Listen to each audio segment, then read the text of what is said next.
Tonight, we're going to be talking about a difficult topic, one that is largely ignored, and it may bring up some discomfort for you.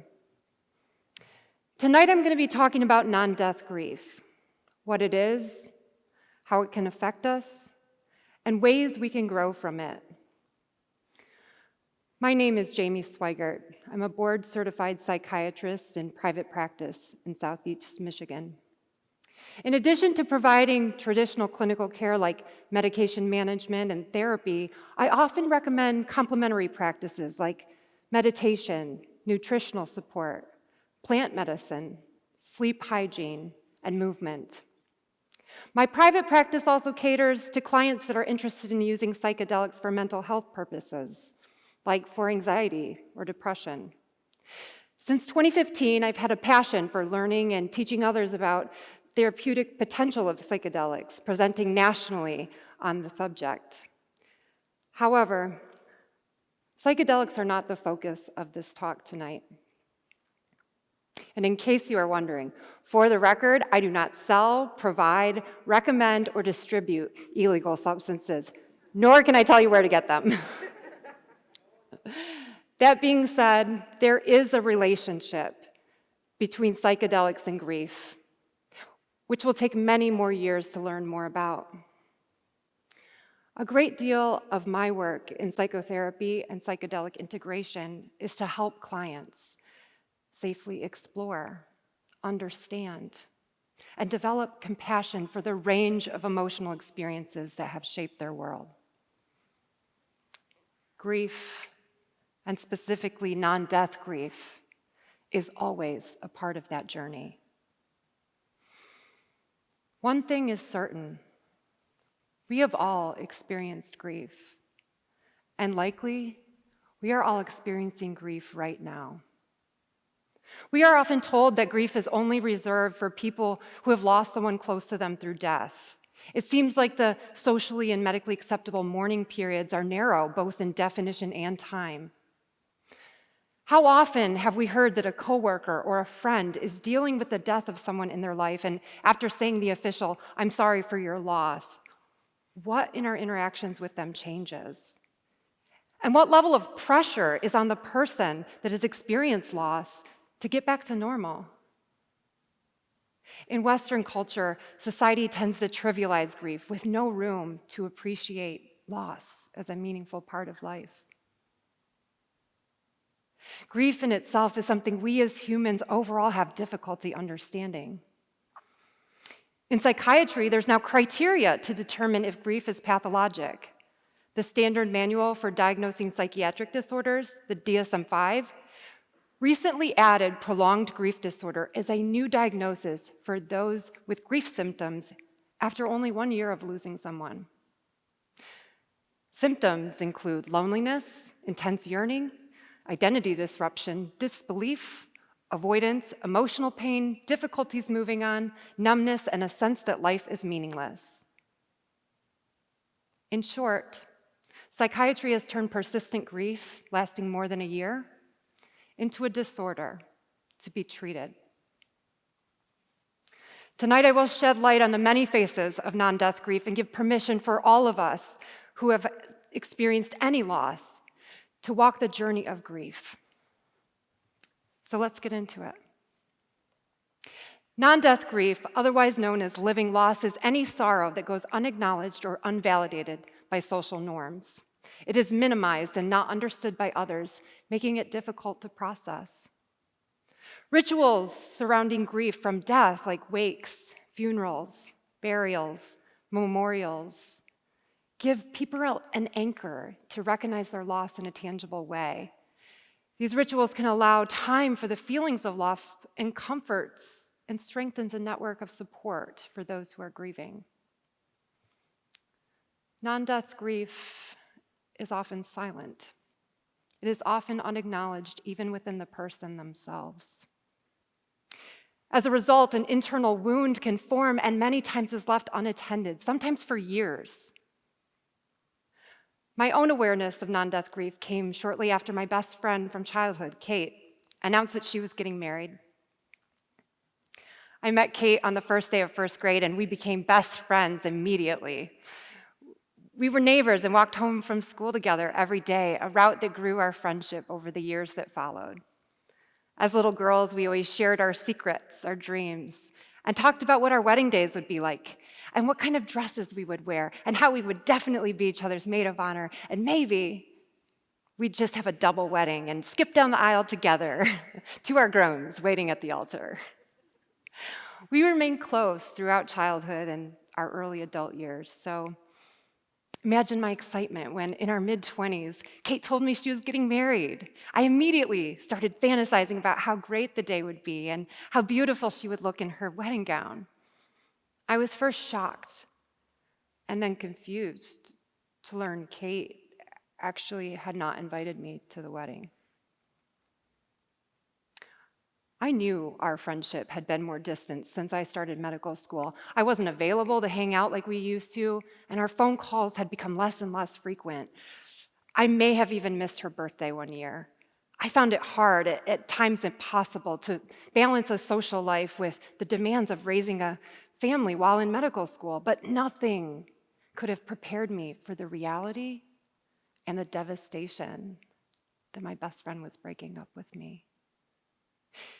In the years that followed, I replayed the ending over and over again. How could I have not seen this coming? How did I not know that she didn't want to be friends with me? I thought we told each other everything. I thought I should have known if our friendship was strained beyond repair. I realize now that by obsessing on my thoughts about the ending, what I was actually doing was preventing myself from feeling the ending of our 20-year friendship. Once I did, the waves of memory, sadness, and longing felt at times like I would be swallowed up. I would cry, journal, and then try to sleep it off. I would distract myself by throwing myself into my studies, and I'd be fine for a while, but when I'd stumble on an old picture or something that reminded me of her, the pain would surface yet again, begging to be felt. No one around me could understand what was happening inside.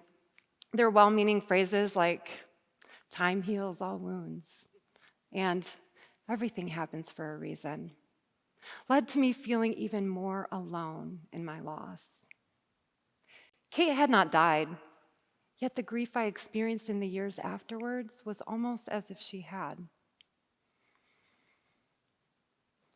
It doesn't take the ending of a best friendship to cause a non-death grief experience. It may be the ending of other types of relationships, like a partnership, a romantic relationship, a family estrangement, or a loved one lost to the throes of addiction. We can grieve a relationship that is hidden, kept secret, or with people we've never even met, like an online friend or an absent parent. We can grieve the relationships we wish we had but never did. There are nuances to the types of losses that can trigger non-death grief. We can grieve the loss of normalcy, like our lives being uprooted during a pandemic, the sense of loss from moving to another country, another state, another home, or another community. We can grieve social isolation. We can grieve the unknown, like a health diagnosis for ourselves or a loved one. We can grieve the loss of possessions. We can grieve the loss of opportunities. We can grieve stigmatized losses like those from infertility, miscarriages, abortions, overdoses, or losses from the conviction of a crime or imprisonment. We can grieve functional changes from an accident, an illness, aging, or a loss of independence. We can grieve losses from planned family changes like custody arrangements and empty nests. Even what are considered positive life changes can trigger non-death grief, like entering into a committed relationship, like getting married, retirement, or becoming a parent. We can grieve graduating college or transitioning from student to getting a full-time job. We can grieve the loss of a career or maybe even the start of one. Non-death grief can be felt at the collective level, like environmental grief from destruction of the Earth's natural resources. We can also collectively grieve from oppression in all forms. We can grieve the lack of validation and injustice that comes from systems that are built on oppression. Non-death grief also shows up in highly personal and intimate ways. We can grieve the loss of our safety, as is often the case in trauma, violence, and neglect. We can grieve our own childhoods. We can grieve our fantasies when we realize that they will never come true. We can grieve the way things used to be, or the way we just perceive them to be. We can grieve the former versions of ourselves as we recognize that we have changed. We can grieve our innocence. We can grieve being lied to, and we can grieve knowing the truth. What lies below the surface of many of our internal problems is the need to meet our feelings of non-death grief, to accept them, to sit with them, and to hold them with kindness. Behind much of our pain, much of our avoidance, and much of our anger is grief, waiting for its time to be let in. But how do we get in touch with the grief we're holding on to? How do we make meaning out of non-death grief experiences? I'd like to share a clinical vignette. Let's call him Chris, a 58-year-old engineer who struggled with depression for several decades. When he came to me, he told me he felt numb, disconnected, and deeply dissatisfied with his life. He had a sense of hopelessness that things would ever get better. He had tried several antidepressants and long-term therapy with little improvement. And although he had a supportive family, he felt deep down that he was unable to receive their love or support, and certainly didn't feel worthy of it. Through the course of our work together, Chris planned and prepared for a 3-week trip to a retreat center in Jamaica where he underwent psychedelic journeys with psilocybin, the active ingredient in magic mushrooms, along with the support of a professional psychedelic guide. Chris and I met both before and shortly after these psilocybin sessions, a therapy process called integration, where the insights, emotions, memories, and lessons from the psychedelic journeys were brought into his daily life in a way that brought more understanding, freedom, and meaning. During Chris's integration process, he uncovered the painful memories of his own father's abandonment of his family and his mother's suicide attempt when he was only 10 years old. The recognition and feelings of non-death grief for Chris as a little boy, alone in his trauma, eventually led to acceptance and compassion for the ways that he had coped throughout his life to protect him from the overwhelming sense of loss.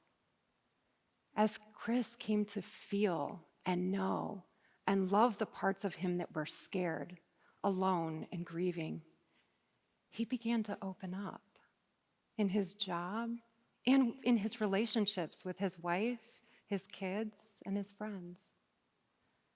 After a while, Chris no longer identified as being depressed, but rather as being alive, embodying the capacity to navigate a wider range of emotions in himself and with others, including grief, anxiety, anger, love, and joy. He was able to gain a sense of meaning from his difficult experiences and a sense of wholeness within himself. Here's the thing. We all have defense layers in our minds to protect us from the discomforts of life. We want to live in comfort. We strive for comfortable surroundings and situations that agree with our worldview and confirm what we think we already know. Grief breaks all the rules. It's not linear, and there is no how-to DIY guide on how to move through grief. But when we bravely allow ourselves to take steps towards the discomfort of grief and enter into those spaces inside ourselves we'd rather avoid, we allow the possibility for transformation. But first, we must allow ourselves to feel. While Chris was able to use psilocybin and intensive therapy as a catalyst to unlock his own healing potential, it is not just psychedelics that can open our hearts to non-death grief. Working with an experienced psychotherapist who knows the deeper terrain of the mind and has sincerely pursued their own self-discovery can be a helpful resource for the journey. What the literature calls spontaneous mystical experiences can also open us up and are a doorway to explore our inner worlds more deeply and gain life-changing perspectives. Mystical experiences can occur through other types of altered states, through breathwork, drumming, shamanic journeying, hypnosis, meditation practices, and dreams. Prayer, religious worship, yoga, or even a near-death experience may lead to a mystical experience. They can even occur in awe-inspiring moments like beholding the beauty of nature, witnessing a birth, or connecting with the transcendent piece of art, music, or poetry. In this spirit, I'd like to end with a poem called "Grief is a Thing with Fangs" by the English poet Nikita Gill. Grief is a thing with fangs, and it longs to be accepted. I resist it for days before I understand why it stays at my window begging to be let in. It asks me to put it to bed every night like it is a child, to feed it with my love. It wants a mother so much, because who else could love this painful monster? Who else would kiss its poisonous forehead, its razor-sharp hands? Who else would risk the bleeding? So I do the needful. I give it the nurture it begs for. I nourish it, trusting that like any good monster, one day when it has fed enough, it may leave. I build it a room in my heart, and I learn how to live with it. Everything feels like a wound between these four small walls, but there is nowhere else I will heal. The calling right now is for all of us to heal through our non-death grief experiences and welcome our return into wholeness. Thank you.